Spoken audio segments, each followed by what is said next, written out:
L'assassinat d'Aboubacar, l'agression violente d'une femme voilée à Poissy ce dernier temps. Ces actes ne sont pas des faits divers, ce sont les conséquences d'un climat de haine savamment entretenu par certains discours politiques. Quand les partis comme le RN et une partie de la droite LR désignent constamment les musulmans comme un problème, quand ils instrumentalisent la laïcité pour stigmatiser les femmes voilées. Je voudrais au passage saluer les sénateurs qui sont devant moi, qui ont voté courageusement un texte au Sénat pour interdire le voile dans les compétitions sportives. Je vous le dis, le voile n'a rien à faire dans les compétitions sportives, bien évidemment, parce que le sport, c'est ce lieu, c'est cette grammaire universelle où on peut communier, quelles que soient les origines et quelles que soient les religions ou les croyances. Vive le sport et donc à bas le voile. Sur le fait religieux en entreprise.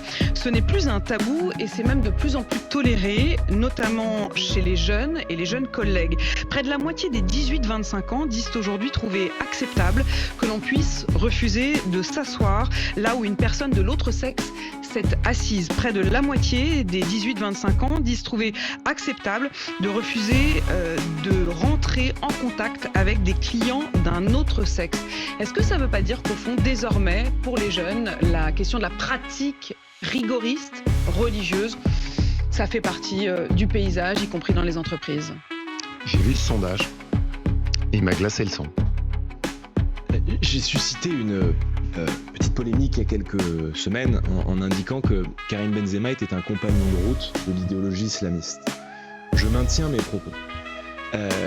Ce qu'on reproche à Karim Benzema n'est pas tant dans ce qu'il a dit. Il ne parle pas dans le vide, il libère une parole violente.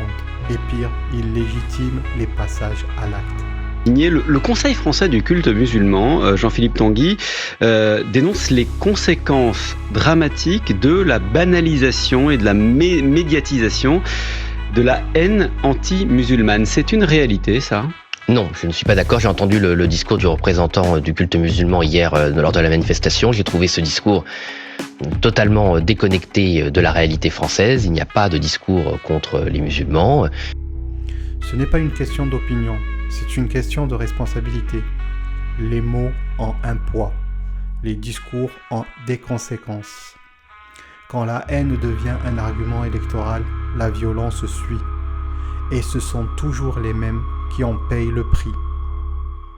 Il est temps de dire stop. Stop à l'impunité politique. Stop à la banalisation du racisme et de l'islamophobie. Justice pour Aboubacar, soutien total à la femme agressée à Poissy et solidarité avec toutes celles et ceux qu'on tente de réduire en silence.